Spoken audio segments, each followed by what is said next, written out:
Le titre de ce livre, c'est L'homme spirituel. Il est écrit par le bien-aimé frère Watchman Nee. Nous sommes à la 8e et grande partie de ce livre. Chapitre 1 de cette 8e et grande partie, chapitre 1, petit 4. Chapitre 1, petit 4 ou 5. Groupe numéro 6, une intelligence passive. D'une manière générale, elle ne diffère pas beaucoup d'une intelligence vide. À strictement parler, la tête vide exprime simplement son inutilisation. Tandis que la tête passive signifie qu'on attend qu'une force extérieure vienne la mettre en action. C'est donc quelque chose de plus. C'est s'abstenir de fonctionner et par là permettre aux éléments extérieurs de nous remplacer. Un cerveau passif ne réfléchit pas de lui-même, il laisse la puissance étrangère réfléchir pour lui. La passivité réduit l'homme à l'état de machine. Un état passif est très profitable aux mauvais esprits parce qu'il leur offre la possibilité d'occuper la volonté du croyant et même son corps. Permettre à la tête de suspendre son activité, cesser de chercher, s'abstenir de décider, renoncer à contrôler par la Bible ses expériences et ses actions, c'est pratiquement inviter Satan à envahir l'intelligence et à consommer sa séduction. Dans leur désir de suivre les directions de l'esprit, beaucoup d'enfants de Dieu ne sentent pas le besoin d'évaluer les choses, de les sonder, de juger à la lumière de la Bible toutes les pensées qui leur paraissent venir de Dieu. Ils croient qu'ils sont conduits par l'esprit s'ils sont morts à eux-mêmes, inertes et obéissent à n'importe quelle notion ou impulsion qui surgit dans leur cerveau. Ils aiment prendre en considération les pensées qui leur viennent après un temps de prière. Aussi s'arrangent-ils pour que leur intelligence reste passive pendant ou après la prière. Ils tiennent en suspens leurs pensées. Ils tiennent en suspens leurs propres pensées et leur autre activité mentale pour être prêts à accueillir, à accueillir les pensées de Dieu. À ce régime, ils deviennent durs, opiniâtres et restent obstinément en œuvre les idées irrationnelles qui leur sont venues. Ils ne savent pas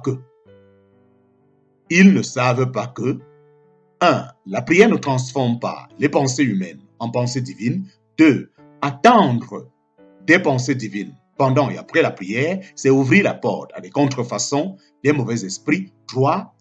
Les directions divines nous sont données par les intuitions de l'esprit et non par l'intelligence de notre âme.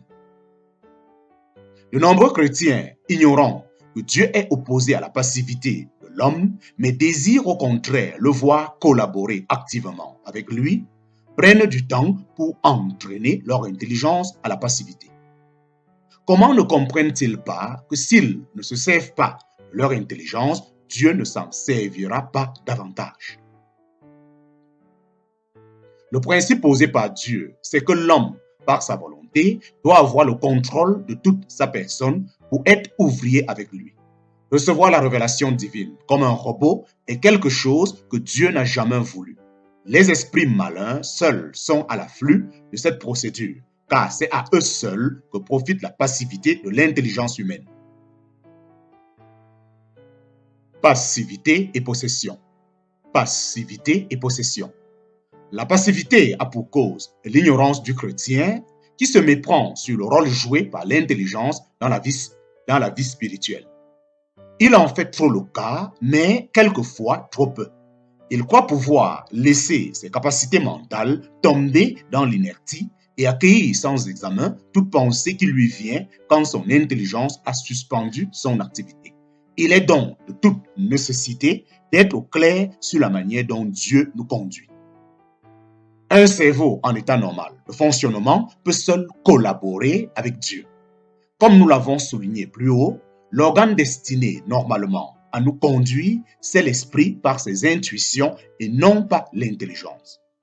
Nous commettons une grave erreur si nous élevons l'intelligence au rang d'un organe de communion directe avec Dieu et de révélation de sa pensée. Néanmoins, il existe le rôle assigné à l'intelligence. Mais c'est simplement un rôle de secours à l'intuition. Nous avons besoin de notre intelligence pour contrôler notre sens intime afin de savoir si telle intuition est bien de Dieu et oui ou non, s'harmoniser et oui ou non, s'harmonise avec sa parole. Mais c'est simplement un rôle de secours à l'intuition. Nous avons besoin de notre intelligence pour contrôler notre sens intime afin de savoir si telle intuition est bien de Dieu et oui ou non, s'harmonise avec sa parole ou s'il s'agit d'une contrefaçon émanant de notre vie émotive. Sans l'aide de notre intelligence, il nous sera difficile de déterminer ce qui est authentiquement de Dieu. L'intuition est très prompte à saisir sa volonté, mais à l'intelligence, il faut du temps pour examiner les choses à fond.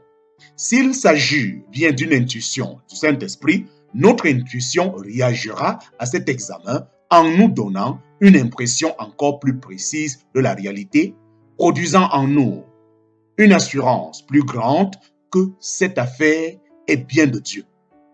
Mais si l'intuition que nous croyons avoir reçue est une pensée charnelle, un produit de notre vie psychique, il arrivera qu'au cours du processus d'examen, notre conscience élèvera une voix d'opposition.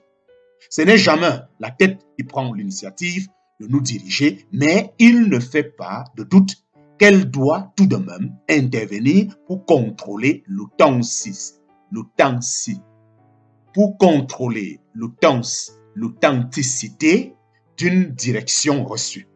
Ne soyez pas inconsidérés, mais comprenez quelle est la volonté du Seigneur. Examinez ce qui est agréable au Seigneur. En parenthèse, Éphésiens chapitre 5, versets 17 et 10. Dieu veut que son enfant sache ce qu'il fait quand il obéit. Il exige une collaboration harmonieuse entre l'intuition et l'appréciation de l'intelligence.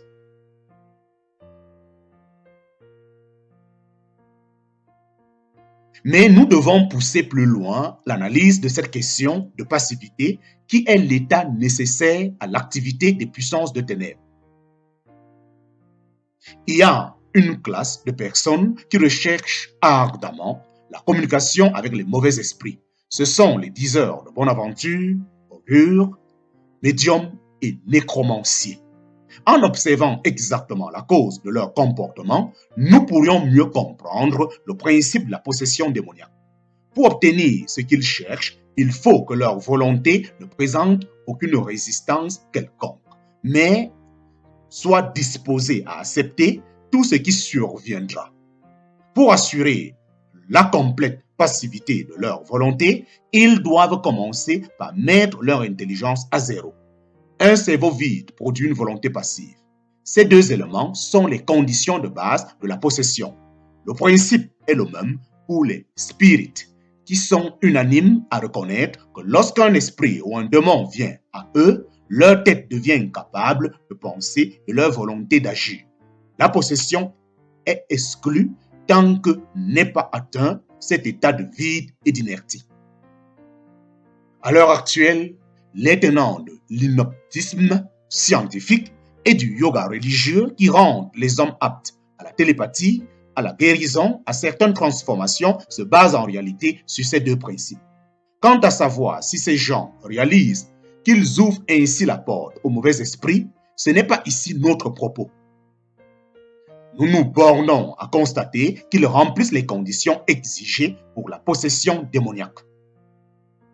La distinction fondamentale entre les conditions requises par le Saint-Esprit pour agir en nous et celles exigées par les mauvais esprits peut se résumer comme suit.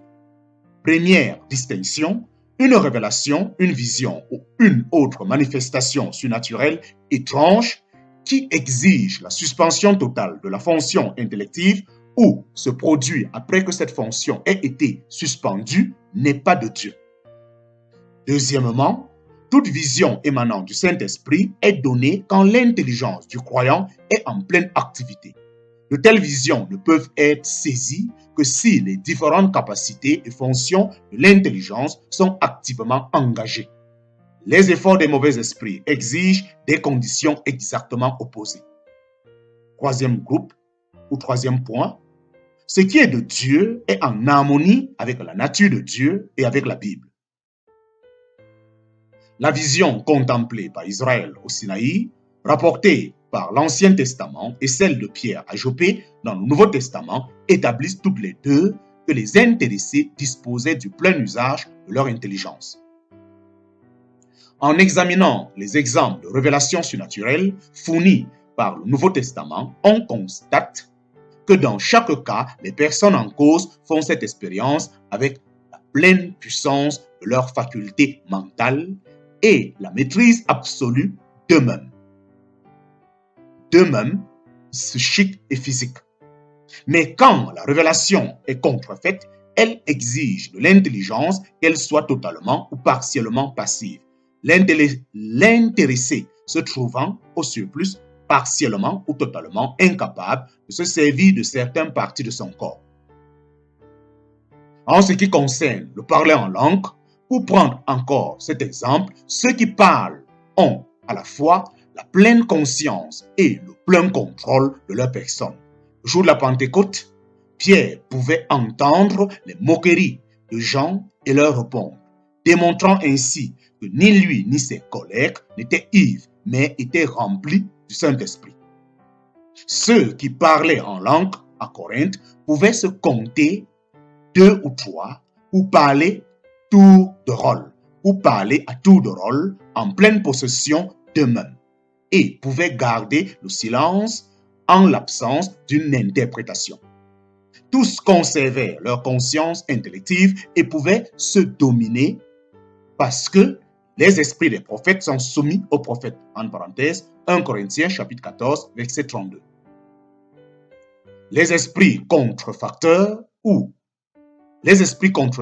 au contraire, exigent que ce soit à eux que les esprits des prophètes soient assujettis. Soyons bien au clair sur ce point, le Saint-Esprit veut que nous ayons la lumière et la connaissance. En parenthèse, Éphésiens chapitre 1, verset 17 à 18.